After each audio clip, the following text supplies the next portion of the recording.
وقتا زده خطی رو مولون اینجا خونه خودم رفتیم خودم معرکه فایده کرده. این همین دختر کی میشناسه؟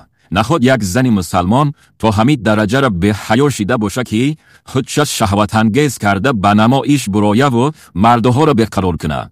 این زن گویا غلام و کنیز پدپیس چیکاش است که باید همه کار و بار زندگیش برای آنها اچوت سپاره.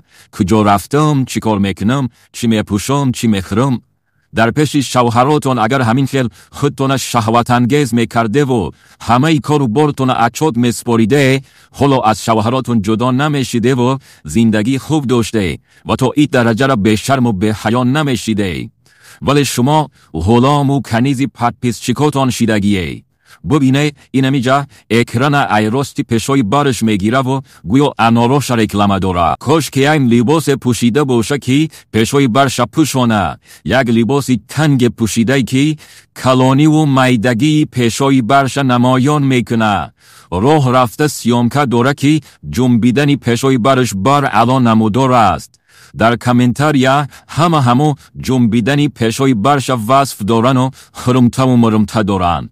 یک تاش نوشته پشوی برات چنی کلای بچمای. سبحان الله، خدای نخواسته اگر کسی یک نصیحت نویسه سر از او را چار نمیکنه، ولی همی که مردهایی را که پشوی برش وصف میکنن هیچی نمیگه.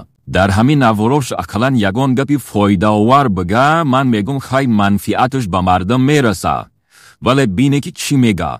خونه خالم رفتستم، خالم معرکه فیروت کرده، من پیاده میرم، خونه خالم نزدیکه، با کرتم زیبیده میگه و پشوی برش خشوتر نشان میده. آخر همین رفتن و آمدن شما زندگی خصوصی شما دکیدر کرای برای مردم چی فایده داره؟ این کار شما فقط به گناه کشیدن مردم است. با این کار تو نسل جوان فاسد میکنه و به حیایی را پهن میکنه. ای وای بر حالتون شما و زنهای به حیا و به شرم که این قدر مردها را به گناه میکشه و نسل جوان فاسد میکنه، در جامعه به حیایی را پهن میکنه. با اگر همیخیلی زنها را فاحشه گویی تلخشان میکفه. خواهرای عزیز، فراموش نکنه که پیامبر خدا درود خداوند بر عباد چنین زنها را زنهای دوزخی و لعنتی خوانده است که حتی بوی جنت هم در مشامشان نمیرسد. از الله بترسه خواهرای عزیز. با نمایش برآمدن شما را لعنتی و دوزخی میکنه. آخرت خودتون نسوزانه خواهرای عزیز.